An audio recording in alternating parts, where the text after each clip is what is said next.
is that in 68% of these accidents, automation dependency plays a significant part in leading these crews to either a critical flight attitude or the requirement to extract max performance from their planes. Automation-dependent pilots allowed their airplanes to get much closer to the edge of the envelope than they should have. As we start to study this issue, we decided to take a new tact on this. And so what you're going to hear a lot more at American Airlines is a discussion of what we're going to call levels of automation and technology judgment. What are levels of automation? Well, you know, the doctor guys are going to tell you that there's like 7 levels of automation or something in our airplanes. It gives me a headache. I'm kind of a simple guy. I'm going to suggest to you that there's basically 3 levels of automation in our planes. The lowest level of automation, you might call manual, is when you're hand flying the airplane, the throttles and the controls, and by the inputs and cues that you're getting from your instrumentation and your outside visual cues, you are determining the vertical and lateral path of this plane by flying it. The next highest level of automation would be when you have an autopilot engaged and you're using the flight guidance system in your airplane to tell that autopilot what to do with the plane's flight path for short periods of time. You know, like flight level change, vertical speed, altitude hold, heading select, that stuff. And then the highest level of automation is when we have an autopilot engaged and we're using a flight management computer to tell that autopilot what to do with the flight path of this plane for hours and hours. Low, medium, high.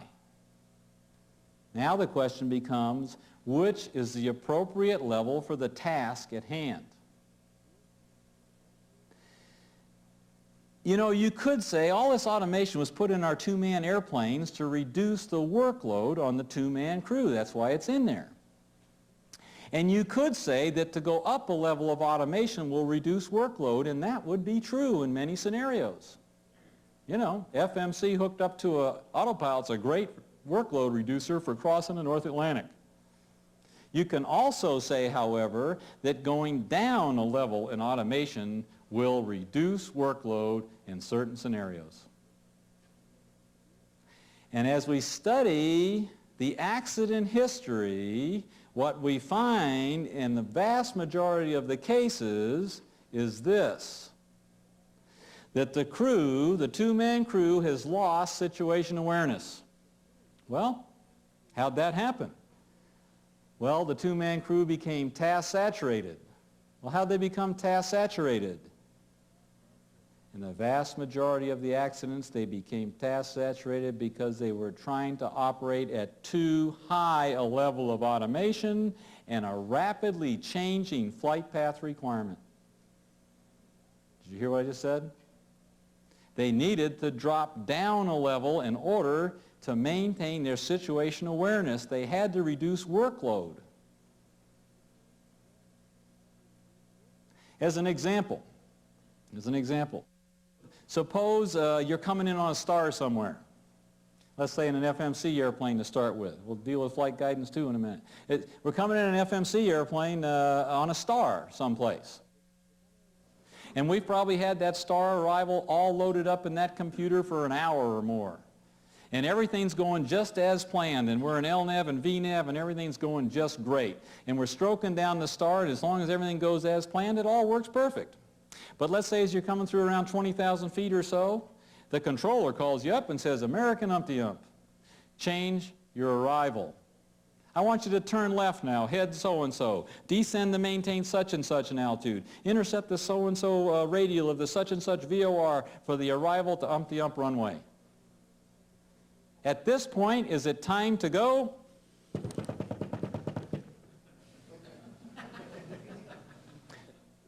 Or is it time to drop down a level? It's time to drop down a level, isn't it? I mean, what did he just say? He said, head so-and-so, heading select, so-and-so. Descend to such and such an altitude. Set it, flight level change.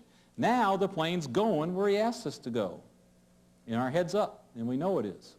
And then he said, intercept so-and-so radial. Well, tune it in, identify it, present it, because you have to. That's given work. American Airlines says we must have that raw data presented to do this stuff. That's a given amount of work. Must be done. Now, if you have time later to go type it all in and get it full up and you wish to and then hook up, fine. But it shouldn't be your initial move. Because what happens if you make that initial move? Well, two things happen. First off, the airplane's not going where you want it to go yet. Second, if one guy's typing and changing flight path, the other guy must check it, or gal. Let there be no doubt. We do not change the flight paths in these FMCs without both pilot agreeing that the new flight path is correct. The reason that is because these FMCs are not error resistant. They're not even close. By that I mean you can type into these FMCs something that is clearly wrong, and the FMC will do it. Likewise, you can type into these FMCs something that is absolutely correct, but because of a database anomaly that you have no way of knowing about, it comes up with the wrong answer. You got to check that work. It takes two people. That takes time. That task saturates the crew. Drop down a level. Reduce your workload. Keep your SA up.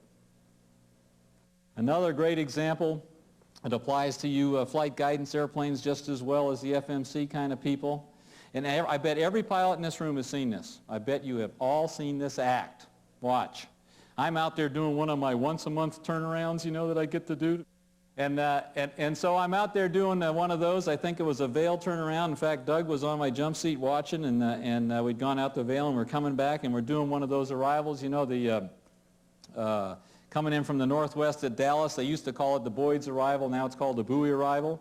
And it's a perfect day. I mean, it's beautiful. It's clear. The only kind of day I fly on. And so we're roaring down the Bowie arrival, which I have had programmed up in my FMC since Colorado Springs, you know what I mean? And everything's going perfect. LNAV, VNAV, perfect. And I'm coming down the Bowie arrival, everything's synced up just great. I can see the airport up there, out in the distance. I got everything in sight. I'm coming through 10,000 feet. I'm all programmed up for a runway 18 right arrival, aren't I? Right? And as I steam down this thing all programmed up for a 18 right arrival, I come through about 10,000 and start down for 9,000. Everything's still hooked up perfect. All of a sudden, the controller says, I knew you'd seen that before. The controller says, change your runway to 13 right. Well, I'm about 26 miles out. There's the airport. I can see that piece of pavement. And as I extend that piece of pavement, I can see that line's right on my nose, i.e. I'm coming up on the final approach course. Even though I'm 25 miles out, the final approach course now is right in front of me, isn't it? And so I look out there and see that, so watch this. From the highest level, LNAV, VNAV, boom, click, click, click, click, straight to the lowest. Remember that stuff? I got it. There's the pavement. You know, you kind of turn yourself around. You sort of line up with that pavement, you know. Remember that? And then you go all lined up with the pavement. Now listen, believe me, I am not faulting my co-pilot. I am not. We created him, okay? My co-pilot goes,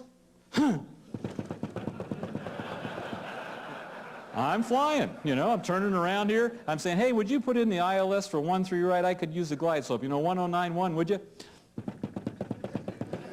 You know, there's airplanes going over my head for 18 right. There's a guy right in front of me. I don't have spacing on him now. I got stuff to worry about, don't I? Heads up stuff. It's probably not a good time to be typing. You know, I mean, let me ask you this. In that scenario, you know, there's the airport, here's me, perfectly clear. What can the computer possibly bring to me that I don't already have? But you see, we have become what I call children of the Magenta.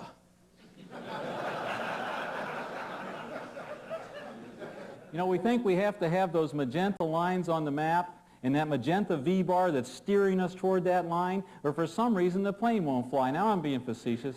You know, I know you know that. But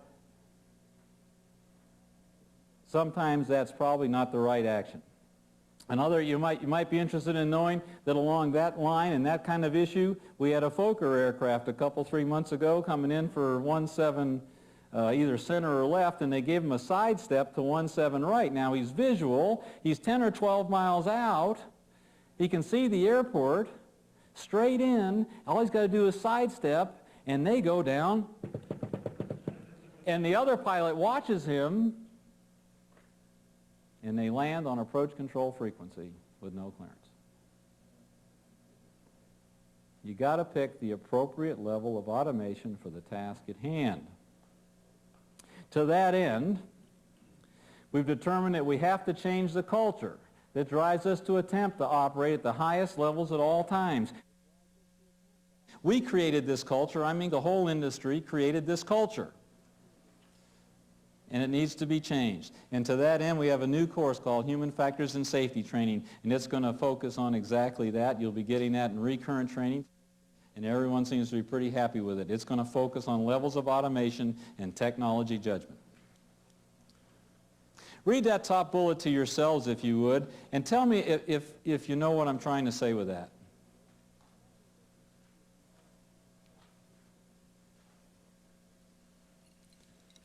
Yeah. I had a guy up in New York last month. He says, "Oh, you mean be the ball." That is what I mean. I'm going to change the slide. That's what I mean, be the ball. You know, I mean, have you flown with this guy now? And if this is you I'm talking about, do not be defensive. The industry, we created you like this. But have you flown with this guy? You take off in your airplane, and I don't care if it's clear or weather. Let's make it a clear day. And you take off, and you lift off, you gear up, you know, you go through first saving climb, second saving climb, you clean up, you set climb power, and everything's going pretty good. You're coming through about 600-700 feet, and my co-pilot says, "Hey, could I have the center autopilot in command?" That's fine. I got no problem with that. Put the center autopilot on. Now that the center autopilot's engaged, though, watch his body English. Watch his body English. Oh, the autopilot's on now. Hand leaves the controls. Hands leave the throttles. Feet fall to the floor. Hands fall to the lap. He's at peace with himself. You see, the autopilot's got it now. We cannot afford it. Now, you guys and gals know I don't mean 35,000 feet. But when we're down there in the pattern, we're maneuvering, we're changing configurations, we got power settings going back and forth. The pilot flying, even though the autopilot is on, has got to remain tactilely connected to this plane and mentally flying it, doesn't he? So he will quickly recognize any deviation from acceptable performance parameters or intended flight path. I mean, look at Bucharest. As you may remember, an A310 aircraft, which is a conventionally flown aircraft and behaves much like an A300, Boeing 757 or 767, experienced an auto throttle malfunction on departure from the Bucharest airport. Due to weather conditions at the time, there was no visible horizon. When climb power was selected, investigators believed the right throttle mechanically jammed. Since the auto throttle system senses total thrust required for climb power, the left throttle was slowly retarded to idle. As a result, the aircraft's 18-degree nose-high attitude diminished to 0 degrees. The aircraft continued to bank further to the left. Passing through about 40 degrees as the thrust differential increased, the aircraft continued rolling until it was nearly inverted. Look at Bucharest. If the co-pilot had just had his hands on the throttles, 128 people would still be alive today. That alone. The autopilot and auto throttles have limitations that affect performance. I think after today's discussion, there's no doubt in anyone's mind about that. And this bullet, boy, this is now coming to the fore more and more often. We see automation-dependent crews lacking confidence in their own ability to fly an airplane are turning to the autopilot in an attempt to resolve a deteriorating situation. And instead of saving them, the autopilot kills them. And then this, the autopilot and the auto throttles, however good, cannot recover the airplane from a critical flight attitude. So, as so many of you seen coming to your manuals, all fleets, and each of these respective areas where they are treated, we're talking now about disconnecting the autopilot and the auto throttles in order to maintain control and extract maximum performance for each of these things. And we've talked about all these today: unusual attitude recoveries, microburst, high altitude upset, GPWS Mode 2 terrain warnings, engine failure, low altitude, low energy, flight instrument malfunctions, mid-air. Well, we haven't talked about mid-air collision avoidance, but that's a perfect example of automation dependency. Let me tell you a story about me. This is me. I participated in this. I mean, you know how in training in a highly automated airplane we start you out on day 1 typing, and on day 10 you're still typing when you finished? Well, last time I did a key, one of the last times I did a key about 2.5 years ago in the 7576 program before Cecil started beating up on me here with this. I had a captain and a co-pilot. I picked them up on day 6. Great guys. They were doing a super job. They already knew their stuff, and anytime I suggested something to them, they did it that way the next time. It was great working with them. They did a super job on day 6, 7, and 8. Day 9, we went into the rating ride. They both did great on the rating ride. Day 10, the loft period, I've got the captain for his loft. I'm going to have him fly from Orange County, Santa Ana, up to San Jose, okay? It's going to be a perfectly clear day. I want him to do that noise abatement departure. And the one thing he doesn't know, though, is that I've got an MD-80 coming down the beach. You know how in the simulator, in the CAE simulator, we can put that hard target out there, and I've got that guy coming down the beach at 5,000 feet. This captain doesn't know it, but he will hit this guy if he doesn't do something, okay? So he does the noise abatement departure. Levels off at 5,000 feet. He's coasting out toward the beach. He hooks up his autopilot and auto throttles. That's great. He's got them hooked up. Now watch what this captain I trained does when he sees that MD-80. He goes, oh, look at that. Give me vertical speed up right now. Now, give me flight level change. No, get the altitude window up. Now give me flight level. I'm sitting on my jump seat going, I am so sorry. I did not mean to make you like this. I mean, I really didn't. See? I didn't. I never would have thought a guy would have tried to use an autopilot to avoid a midair. But when you think about how we have brought people up in highly automated airplanes, it's kind of understandable, isn't it? And I contributed to that. Obviously. And so I think everyone in this room knows what I'm driving at, clearly. What should he have done when he saw that he was going to have a midair? Click, click, click, click, right? Because a pilot with the controls and the throttles in his hand will do what it takes not to hit a plane he can see, I promise. On the other hand, the autopilot is incapable of leaving altitude in any mode in less than 0.23 miles. It is in the algorithms. And autopilot does not understand the command, now. This yellow stuff on the bottom, hold controls in position and disconnect, that came from Dale Rance. Dale Rance is the chief test pilot, Boeing 747 project. Dale said, Van, you know, I agree with you on all of these issues here that they need to be disconnecting their autopilots and auto throttles. But be sure and remind them of this. When they disconnect, hold the controls tightly. And there's good accident history on this. What Dale is saying is the autopilot has probably started to do something in pitch and or roll that is essentially correct for what's going wrong. So when you disconnect, hold on tightly. Do not grab it with a wet noodle hand, disconnect, and have the yoke jump out of your hand. There's some real interesting history on that, like the 7-4 that lost number 4 and ends up rolling inverted out there when the yoke jumps out of his hand. Hold on, disconnect, make that your starting point, go from there.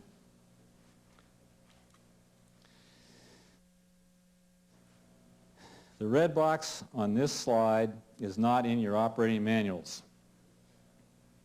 This red box really is from Cecil to you. What we're trying to say here, and I think what Cecil's trying to say here, is that we have to go back. Back when I started 25 years ago with American Airlines, I was an engineer on the engineer seat for low 7 or 8 years, and every time I came back here to recurrent training, I sat in that engineer seat and I listened to those check airmen telling those pilots, fly the plane first, and the pilots did. They flew the plane first. But then about 15 years ago, we started to become more and more automated in our cockpits, and as the level of automation increased more and more, we started talking about pushing buttons up here on an AFDS manual or typing in typewriters down here, okay, to make the airplane's flight path adjust. Because we were being told by the industry that we were to become automation managers.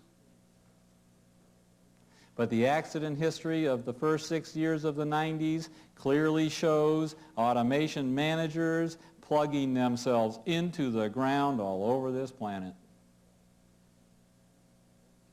We are not automation managers. We are captains and pilots. And by our aviator skills, we are to ensure the vertical and lateral paths of these planes at all times.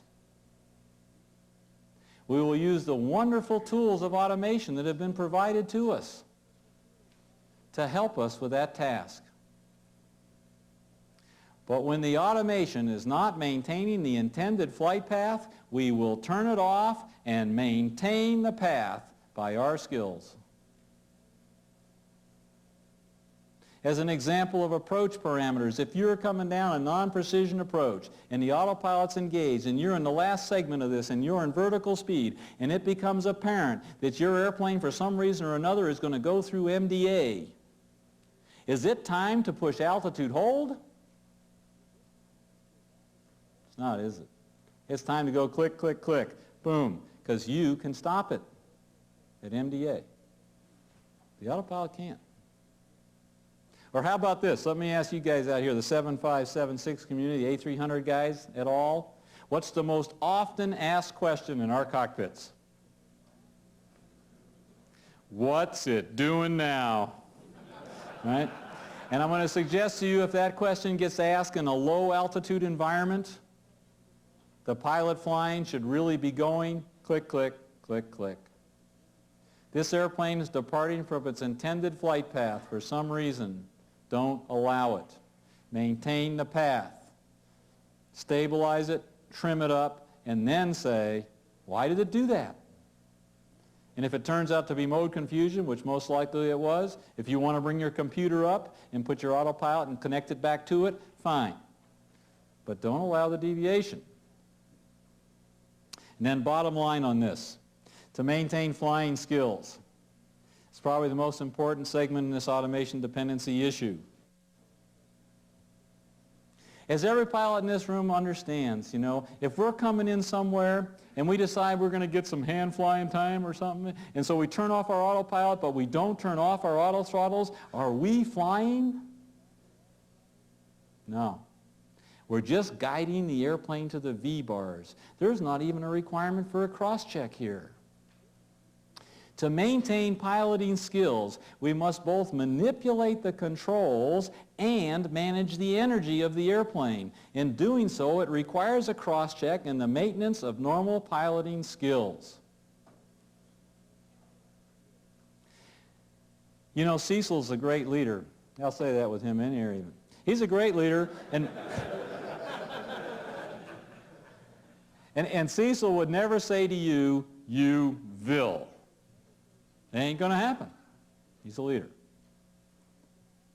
But what Cecil is saying is as often as you can, pilots of American Airlines, when you deem the situation is right, to practice your skills, turn off your autopilot and your auto throttles, fly your planes, maintain your skills.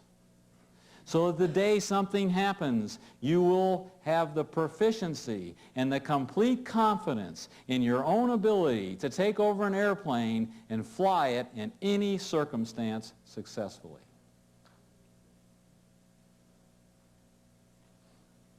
Listen to what I just said. I didn't change any procedure in American Airlines. None of them. If you take off with the auto throttles on, take off with the auto throttles on. What I said was when you turn off the autopilot with the intention of hand flying to maintain skills, turn off the auto throttles too. Maintain your skills. We are first and foremost captains and pilots, but we must also be effective cockpit managers. On our automated flight decks, we must manage the various levels of automation available to us. Clearly, increasing levels of automation will reduce workload in most scenarios. However, we must change the culture that drives us to operate at the highest levels at all times. Automation lacks the ability to create flexible responses to unanticipated changes in flight path requirements. So, in these circumstances, a lower level of automation should lower workload and thereby preclude us from becoming task saturated and losing our situation awareness.